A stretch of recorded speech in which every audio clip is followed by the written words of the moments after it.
Magandang araw sa ating lahat mga ka-farmers. So welcome back sa channel natin. So ngayong araw mga ka-farmers, i-share ko sa inyo yung update sa ating kita ngayong 2024. Okay, yung lots batch natin na 100 pieces. Okay, update natin mga ka-farmers kung magkano nga ba yung ating puhunan at magkano naman yung ating kita ngayong 2024. Bumaba nga ba yung ating puhunan tapos lumaki nga ba yung kita natin, or lumaki nga ba yung puhunan natin at bumaba yung ating sales. Okay, ang kita natin. So ito na mga farmers, no, yung ating pag-alaga ngayon ng broiler chicken na 100 pieces. Magkano yung ating kita? Okay, so magkano gastos natin nakita mga farmers? So ito mga farmers, so bumili tayo ng 100 na sisiw, yung 42 pesos yung isa mga farmers. Medyo bumaba ngayon yung sisiw, nasa ano na lang 42 pesos, dati 45. So okay, bumili tayo ng sisiw sa 100 pieces, 4,200. Tapos yung feeds natin mga farmers, na 5 sako, no, nasa 10,750. Tapos vitamins na 250. Yan, na dextrose powder mga farmers. Yan yung ating puhunan dyan. So magkano puhunan natin mga farmers? 15,200 pesos. Yan yung puhunan natin mga farmers. Medyo bumaba ngayon mga farmers yung yung sisiw, kaya medyo na less yung ating puhunan. Okay, 15,200 yung puhunan natin ngayon.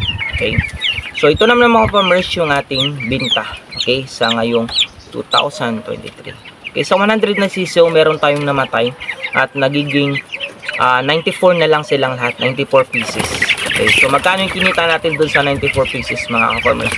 Yung binta kasi dito sa amin mga farmers, yung per kilo dito ay 190 yung dressed chicken. So per kilo yung mga farmers. So yung tumitimbang yung ating sisiw ng 1.3. Okay, so 1.5 at 1.4. Okay, so yung ano natin mga farmers, yung kita natin doon, no, sa 94 pieces. Okay, so 23,218 yung kita natin ng mga farmers, 23,218. Yun, okay, ililist natin ngayon yung ating capital dyan, yung capital natin na 15,200 yan. So 23,218 minus 15,200 equals 8,018. Yan yung kita natin mga farmers dyan. Okay, so babawasan din natin mga farmers ng tithes natin at saka yung bayad sa ilaw natin.